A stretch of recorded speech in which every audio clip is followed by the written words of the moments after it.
I'm just throwing tea around to a tough audience.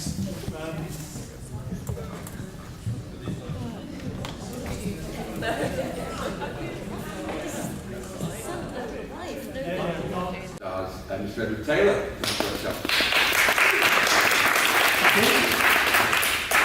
Thank you very much, and thanks for showing up. It's not about how good you are at drawing or anything like that, although obviously if you are good at drawing, that's a bonus. But it's about using those drawings to tell stories, almost like a comic strip, only it's a comic strip that you don't have total control over.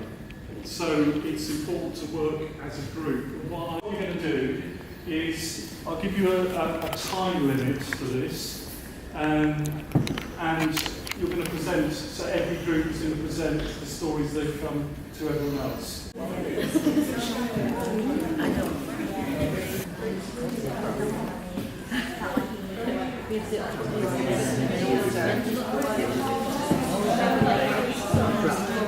That's a boring job. No, that's a boring job during the day.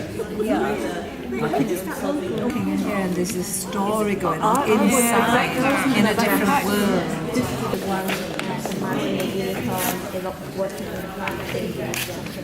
Yes.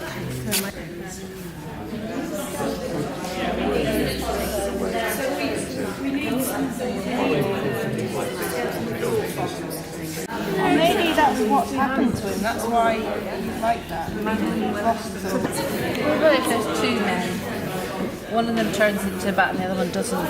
So there was a curious cat who laid wait at a man's hole and then began twitching a little rope. Cat's curiosity was caught. Yeah. There's the rope, a great piece of rope. There's a little scramble for it. And the cat turns into a man and the rope turns into a ladder. As they do. The cat continues as a man to climb up the ladder, up into a stormy cloud.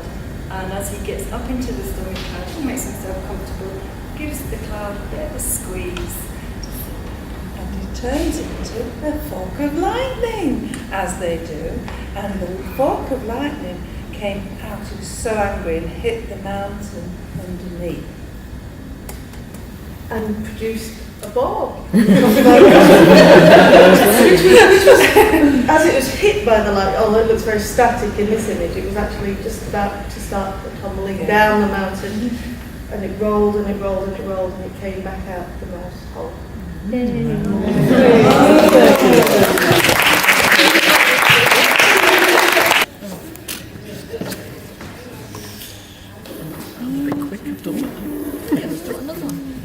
Do another one, and then I can just swap willy-nilly. I could have a cake between.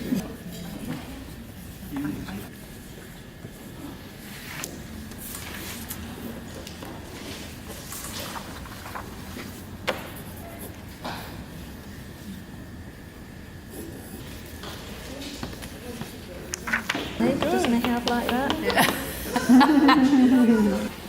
A lot of people do looking in the stars.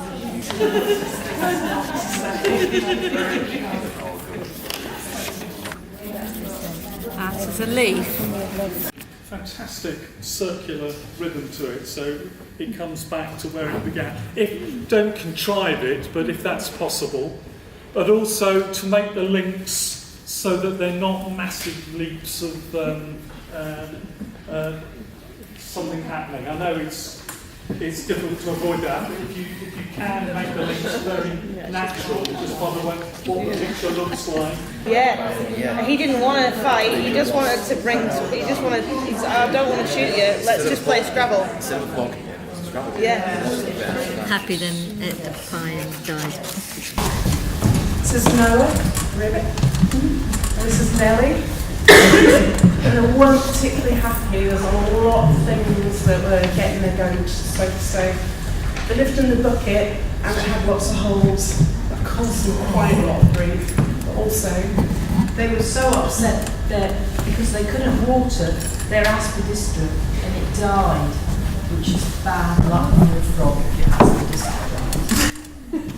And the other things that got them down is the musical banana that played all day long, and the howling dog who howled at the moon all night long, and the noise was so bad that it cracked the windows in the house. So they were cheesed off. So they got the bus to Happy Valley, which is a long, long, long way away. And they were so far on the bus, going and going and going, Mrs. Nellie got bored and she started knitting. And she knitted and knitted till she knitted a river. And it fell right in the middle of Happy Valley. So they decided they would take a boat journey, and they went on board the boat. They were a bit unsure where they were going, so they looked out the front, and on the prow they could see where they were heading for, and then the stained glass burst, what you call it, and it's bringing the peace, and then also this means lucky because the flowers will grow again. We capture the one early there. So yeah, so just regrow again, so it's all good. It's all good. happy way. There was a tiny, tiny little elf called Ludwig van Schoppenberg. He liked to tipple, as you can see. Van Schoppenberg was a composer, and this is his inspiration. The magic coat hooks always reminded him of musical notes, and if ever he was stuck for an idea, he looked and he hung his ideas on these hooks.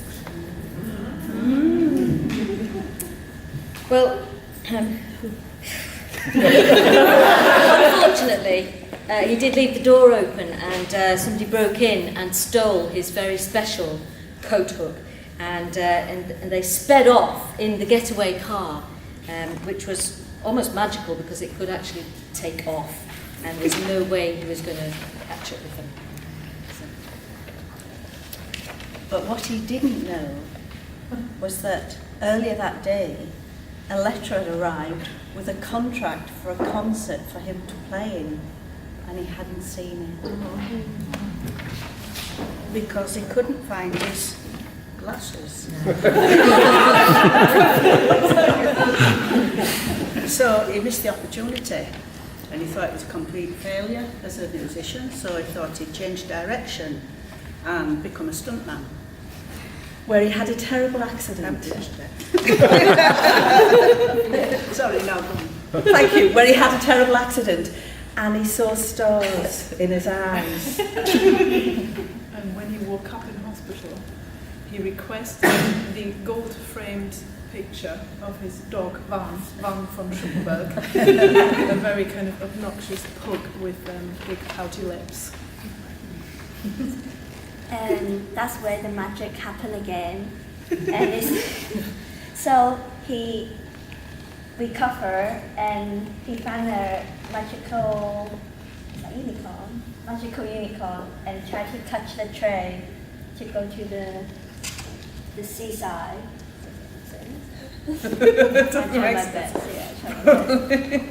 Well, but so this is the magical turn, so that's where the magic happened. That's the point. So it's, okay, where are we at? So requesting the picture, the magic turns, and the picture sort of starts fidgeting, the smelling and steaming, and out of the picture leaps a figure, and it's a kind of fairground unicorn, reindeer, and the person carrying the picture hops on board.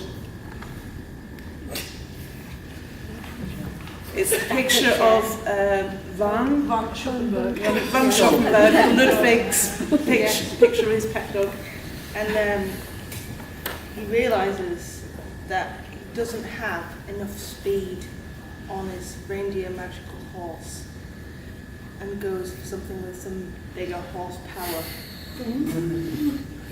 unfortunately didn't really work out, because as we remember, he's not wearing his glasses. In the end.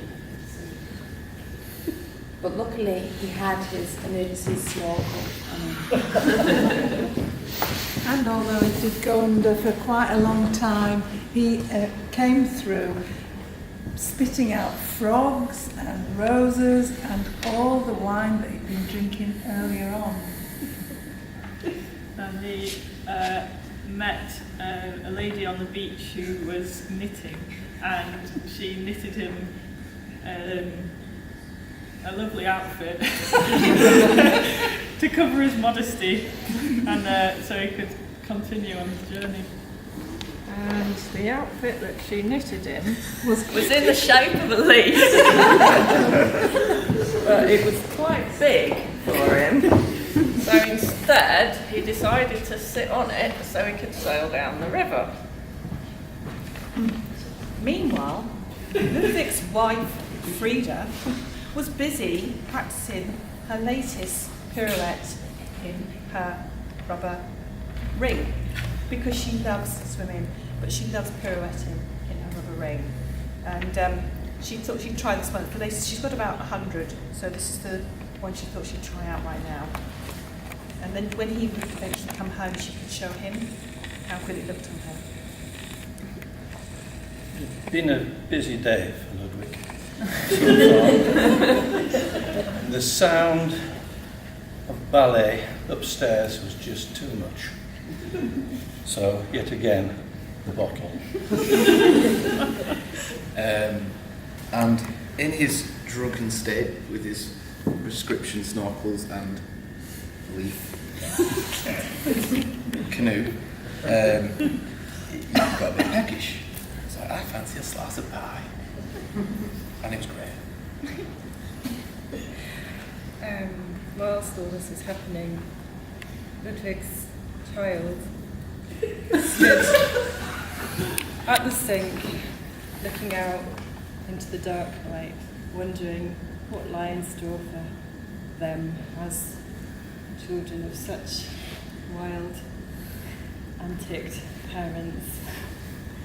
It wasn't a happy home. And they carried on in their Wuthering Heights-esque household for many years. But then, one day, Ludwig's child, Ludovico, woke up and thought, aha, I know how to escape. So he got on his rocking horse, Montezuma, and flew through the air. And that dog sadly shook its head, walked out of the door, looked up at the moon and howled, which is why dogs howl at the moon.